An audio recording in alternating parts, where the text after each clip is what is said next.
Assalamualaikum warahmatullahi wabarakatuh.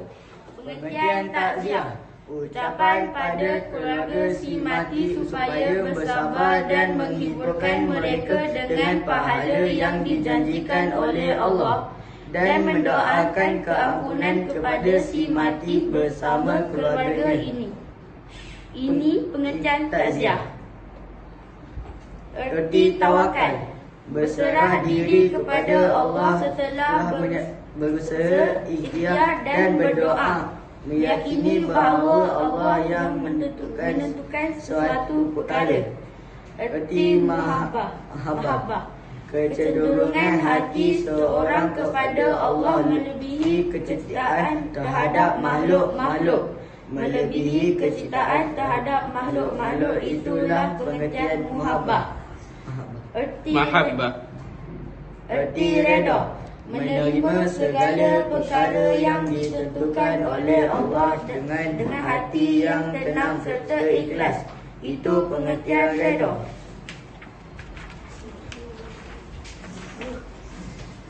Erti hubud dunia, kasihkan dunia secara melampau sehingga melupakan kesenangan di akhirat kelak. Itu pengertian hubud dunia. Erti takabur, berperasan besar diri serta angkuh dengan tidak mahu menerima sesuatu kebenaran. Erti ujub, merasakan kagum dengan kehebatan diri sendiri. Erti ujub, merasakan kagum dengan kehebatan sendiri. Erti riya, melakukan sesuatu amalan dengan tujuan menunjuk-nunjuk. Itu erti riya. Warahmatullahi wabarakatuh. Negara Islam negara mengamalkan sistem pemerintahan serta pentadbiran berlandaskan segala hukum Islam berdasarkan Al-Quran, Al-Hadis serta ijtihad sebenar. 3. Tujuan negara Islam menegakkan perundangan hukum Allah, merealisasikan keadilan, kebajikan rakyat. Ada 3 ciri-ciri negara Islam. Ketua negara yang adil dan yang beriman berdasar Al-Quran dan Hadis. Majlis Syura asas pemerintahan. Prinsip negara Islam semuanya 4. Persamaan dan adil, syura dan bebas. Khalifah ialah orang pegang jawatan ketua pentadbiran dalam negara Islam dan hal ehwal agama selepas kewafatan Nabi Muhammad.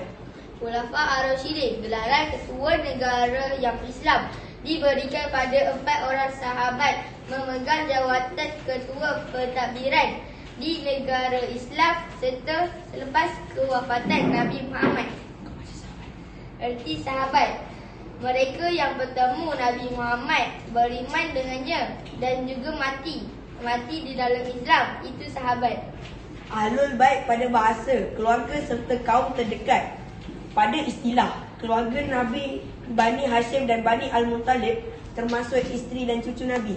Keistimewaan Ahlul Bait, jarang terima zakat dan sedekah, berhak menerima ucapan selawat atas Rasulullah, berhak menerima 1/5 bahagian daripada ghanimah harta rampasan dalam peperangan. Ini Ahlul Bait. Sekian, terima kasih. Assalamualaikum warahmatullahi wabarakatuh.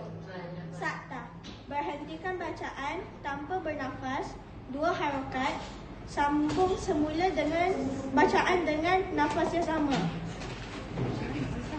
Next. Tanda sakta. Di dalam Al-Quran, huruf sin kecil yang terletak di atas huruf akhir pada kalimah tertentu. Next. Wa qila man raq mimman qalina hadza lahu iwaja qayyima. 3 contoh sakta. 4 wajib sakta ada 4.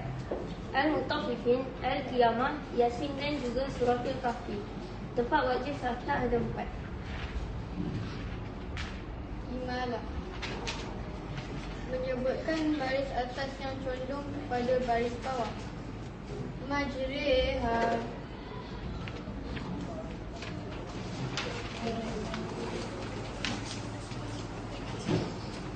Takmil naqal. Pindahkan baris hamzah kepada huruf mati sebelumnya. Hamzah tersebut dilafazkan. Bisa disini. Misal naqal. Tasnif ialah bacaan mudah. Membaca hamzah dengan cara membunyikan antara hamzah dengan alif, waw ataupun ya. Jamiyun. Misal tasnif. Ibdal bermaksud menukarkan suatu huruf dengan huruf yang lain. Hamzah wasal tukar kepada huruf mad. Dipanjangkan bacaan 6 harakat. Ibdal juga harus dibaca dengan cara tasil. Ishmam menunjukkan kedua bibir yang sejurus selepas mematikan huruf sebagai isyarat yang berbaris depan juga tanpa bunyi. La ta'manna.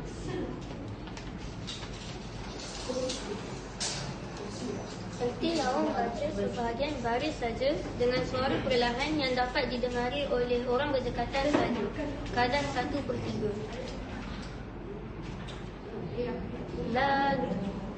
La ta'manna. Itulah misal bagi raw. Digugurkan baris tanwinnya. Digantikan pula nun baris bawah. Adunil mursalin Yawma izinin haq. Itulah antara dua misalnya. Huruf isti'la. Suara yang tinggi, lidah terangkat ke langit-langit ketika menyebut huruf-huruf isti'la.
Assalamualaikum warahmatullahi wabarakatuh. Erti mahsyar. Mahsyar ialah tempat berhimpun seluruh manusia dan jin serta makhluk-makhluk yang hidup dari awal sehingga ke akhir zaman untuk dihisap segala amalan mereka. Alam barzah. Alam barzah pula ialah satu alam lain yang dimasuki oleh seseorang yang telah meninggal dunia untuk menunggu kedatangan hari kiamat. As-sirat. Erti as-sirat pula ialah jambatan atau satu titian yang merentasi neraka Jahannam yang akan dilalui oleh tiap-tiap manusia juga jin. Pahala. Pahala ialah balasan yang baik bagi seseorang melakukan perkara ketaatan serta meninggalkan kejahatan diharamkan oleh syarak. Dosa. Dosa pula ialah balasan yang buruk bagi seseorang melakukan maksiat dan juga meninggalkan perkara-perkara diwajibkan oleh syarak. Al-Mizan. Erti Al-Mizan ialah alat untuk menimbang amalan yang dilakukan oleh setiap manusia dan jin ketika mereka hidup di dunia. Syurga. Syurga ialah tempat balasan nikmat kekal abadi bagi mereka orang yang beriman dan beramal soleh. Neraka. Erti neraka ialah tempat balasan azab yang kekal abadi bagi orang kafir dan balasan yang sementara bagi mukmin derhaka diseksa ikut kadar dosa. Malaikat. Erti malaikat ialah makhluk Allah yang dijadikan daripada cahaya serta terpelihara dari maksiat, hamba Allah yang mulia. Jin. Erti jin pula, makhluk Allah telah dijadikan dari api. Ada yang beriman dan ada yang kufur. Irhas. Irhas ialah perkara luar biasa berlaku pada seorang sebelum menjadi Rasul. Contoh, Nabi Muhammad dinaungi oleh awan ketika bermusafir ke negeri Syam. Al-Ma'unah. Pengertian Al-Ma'unah ialah pertolongan luar biasa yang diberikan oleh Allah kepada seseorang manusia biasa. Contohnya, seorang mengalami kemalangan, mengorbankan orang lain, tetapi hanya dia sahaja yang terselamat. Karamah. Karamah ialah perkara luar biasa berlaku kepada wali dan hamba Allah yang soleh. Karamah merupakan kurniaan Allah sebagai penghormatan pada penerima.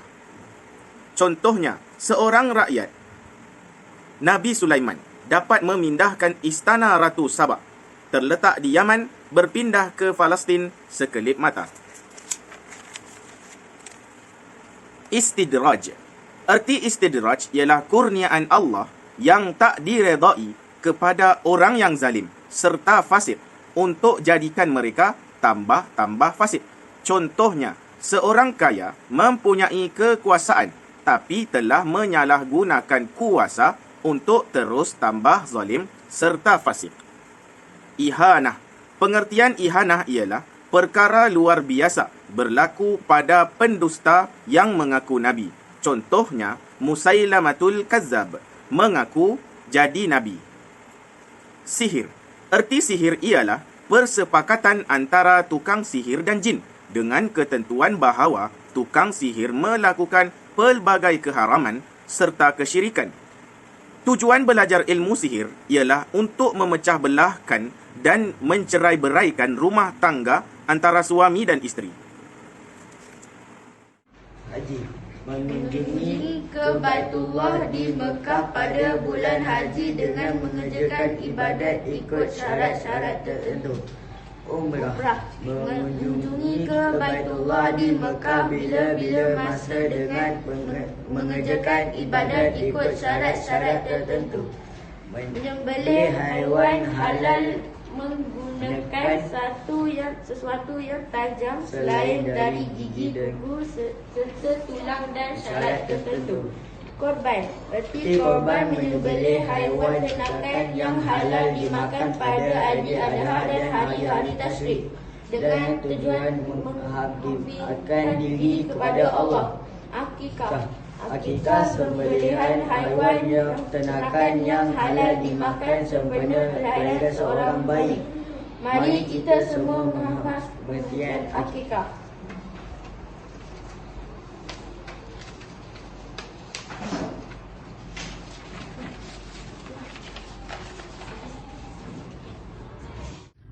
Nikah. Erti nikah, satu akad menghalalkan hubungan jenis antara lelaki dan perempuan dengan syarat-syarat tertentu.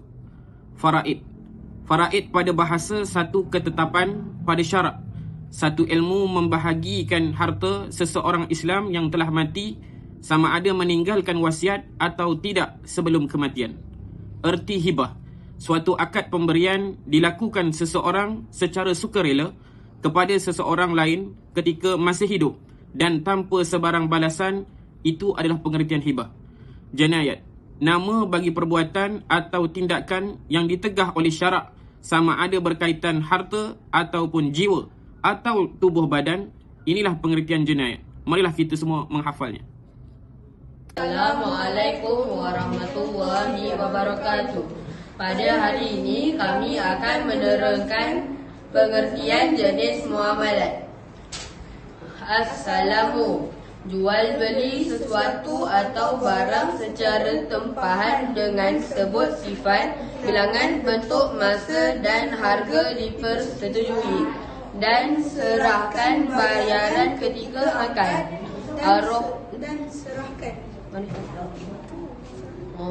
dan serahkan bayaran ketika akad.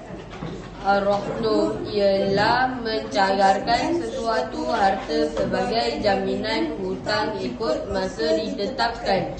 Jika gagal membayar hutang, harta tersebut boleh dijual atau untuk atau membayar hutangnya balik. Seperti syarikat berbahasa perkongsian.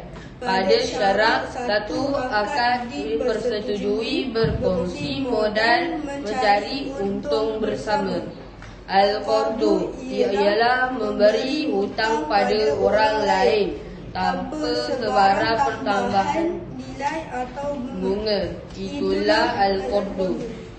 Al-Bai'u Pada bahasa ialah tukar sesuatu dengan sesuatu yang lain. Al-Bai'u pada syarak pula tukar harta dengan harta ikut cara tertentu. Pengertian riba pada bahasa bermaksud lebih dan bertambah. Riba pada syarak pula akan berhutang dengan ambil faedah seorang pinjam wang dari seorang untuk tempoh masa tertentu. Perlu pulang hutang dan faedah yang ditetapkan. Assalamualaikum warahmatullahi wabarakatuh.